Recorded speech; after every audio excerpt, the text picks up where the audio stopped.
दोस्तों नमस्कार। मैं आपका मित्र आपका भाई पंकज आपके सामने फिर एक बार रूबरू होने का मौका मिला।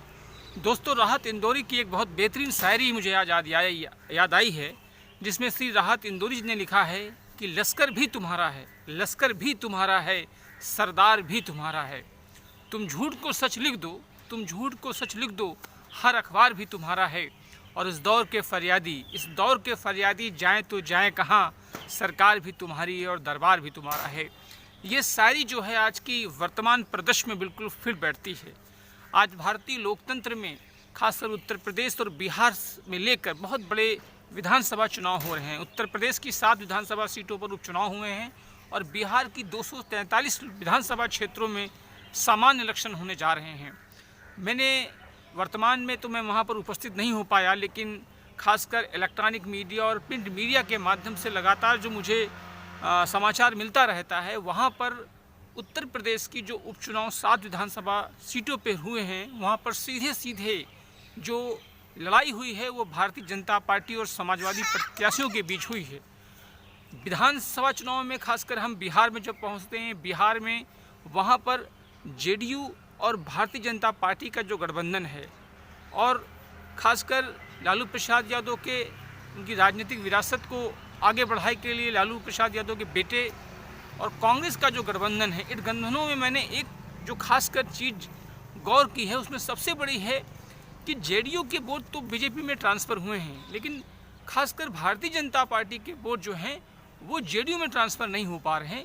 ये मान लीजिएगा 10 नवंबर को जब मतगणना होगी, उसका जो रिजल्ट आ जाएगा, वहाँ पर खासकर महागठबंधन कांग्रेस और लालू प्रसाद यादव का जो राष्ट्रीय जनतांत्रिक गठबंधन है, उसमें आप ये मान लीजिएगा महागठबंधन सबसे आगे आपको स्पष्ट दिखाई पड़ेगा। क्योंकि देखिए, भारतीय राजनीति अपने आप में एक ऐसी राजनीति है जो खासकर शब्दों पे नहीं चलती है, उसके लिए आपको भौतिक धरातल पर काम करना पड़ता है।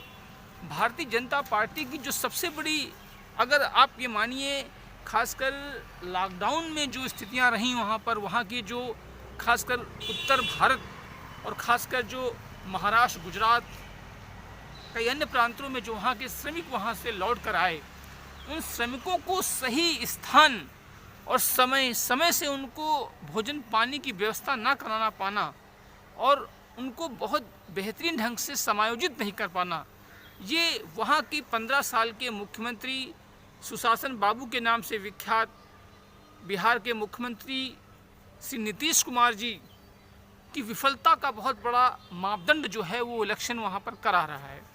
और ये मान लीजिएगा, मैं आपको लिखित प्रमाण देना चाहता हूँ कि स्थितियाँ ऐसी बनेंगी जो भारतीय राजनीति नए तौर पर आपको दिखेगी। क्योंकि लगातार आप देखेंगे जो आज का जागरूक मतदाता है वो रूढ़वादी संस्कृतियों में फंसना नहीं चाहता है। हमारी जो संस्कृति है, क्योंकि भारत का जो नौजवान है वो रोजगार, शिक्षा, व्यवसाय की ओर आगे बढ़ना चाहता है। पुरानी पद्धतियाँ, खासकर कहते हैं ना माटी के लाल, बिहार एक ऐसा राज्य है जहाँ पर सबसे ज़्यादा युवा भारतीय प्रशासनिक सेवा, भारतीय पुलिस सेवा और अन्य राज्यों की जो समकक्ष सेवाएं हैं उनमें जाता है। वहाँ पर आपको एक से एक टॉप क्लास का डॉक्टर, एक से एक टॉप क्लास का इंजीनियर मिलेगा। वहाँ की शख्सियत अपने आप में बाबू जगजीवन राम से उठाएंगे तो उस पूरे, खासकर जो चाहे वो उत्तरी बिहार हो, दक्षिणी बिहार हो, मध्य बिहार का वो एरिया हो, मतलब पूर्वी चंपारण से लेकर दक्षिण चंपारण की, जहाँ पर 2 चरणों में मतदान हो चुका है, तीसरे चरण का मतदान 7 नवंबर को वहाँ पर होना है। और मैं आपको ये दावे के साथ चरण कर रहा हूँ कि महागठबंधन की जीत निश्चित होनी है। ये मान लीजिएगा आप, जेडीयू और बीजेपी का गठबंधन जनता ने पूर्णतः नकार दिया है, उसको समर्थन नहीं मिल रहा है, जनादेश नहीं मिल रहा है। जनादेश मिलना का कारण क्या हुआ है? बेसिकली भारतीय जनता पार्टी से एक सबसे बड़ी जो गलती हुई है वो बिहारियों की असीमता पर उन्होंने एक सवालिया निशान लगा दिया। क्योंकि वर्तमान प्रदेश में अगर आप देखेंगे, करीब कई दशकों से वहाँ पर लालू प्रसाद यादव का कब्जा रहा है। क्योंकि वर्तमान में लालू प्रसाद यादव जी जेल में हैं, उनका जेल में होना और बिहार में विधानसभा चुनाव का होना, ये दोनों का जो कॉम्बिनेशन हुआ, ये कॉम्बिनेशन सबसे महत्वपूर्ण है। क्योंकि बिहार के जो मूलतः निवासी हैं वो दिखा देना चाहते हैं, खासकर गठबंधन जेडीयू और भारतीय जनता पार्टी को, कि नहीं, टाइगर अभी जिंदा है। यानी कि लालू की विरासत और लालू की शख्सियत उस पूरे बिहार में आज भी हावी रहेगी। क्योंकि धार्मिक समीकरण, चाहे जाति समीकरण की जो गोलबंदी बड़े पैमाने पर हुई है, वो आपको एक ऐसे नए समीकरण के रूप में आपके सामने 10 नवंबर को जब आप मतगणना होगी तो आपके सामने वो चीज़ें आएंगी, और वो चीज़ें ऐसी होंगी जो भारतीय राजनीति को अपने आप में बहुत बेहतरीन ढंग से गौरवान्वित करेंगी। हिंदुस्तान का युवा, खासकर उसमें चाहे उत्तर भारतीय हो या दक्षिण भारतीय हो, सभी युवाओं की सबसे प्राथमिक जो जिम्मेदारी है, उनको रोजगार चाहिए। क्योंकि शिक्षा उनको लगातार अच्छी मिल रही है, उनको रोजगार नहीं मिल पा रहा है। 15 सालों के शासन में रोजगार की सबसे बड़ी कमी रही। लॉकडाउन से पीरियड से लेकर आज तक का जो समय रहा, इसमें सबसे बड़ी जो, खासकर देखिए तेजस्वी यादव 31 साल के युवा हैं, उनकी जो एक ऐसी, उनका ब्रांड कैसा आज बन चुका है। मैं उनके खासकर टीवीएस फुटेज को देखता हूँ, जिस प्रकार वो बहुत तेज़ी के साथ अपनी जनसभाओं को संबोधित करते हैं उतरते हुए, और बहुत तेज़ी के साथ उनका काफिला जो है वो निकलता है। ये निश्चित मान लीजिए भारत और बिहार एक नई संस्कृति, एक नए युवा के हाथ में वहाँ की राज्य की कमान जा रही है।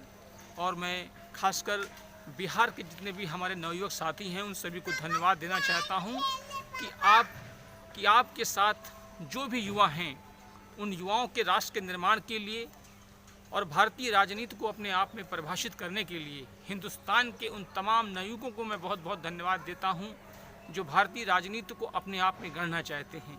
क्योंकि भारतीय राजनीति सदैव अपने आप में एक ऐसी प्रासंगिक राजनीति रही है, जिसके माध्यम से, चाहे आप देखिएगा कि हर राज्यों के चुनाव होते हैं, उन राज्यों का अपना एक समीकरण होता है। मैं बिहार में क्लियर हो चुका है कि महागठबंधन जीत की ओर अग्रसर है और जीत निश्चित होना तय है, ये 100% मान लीजिए।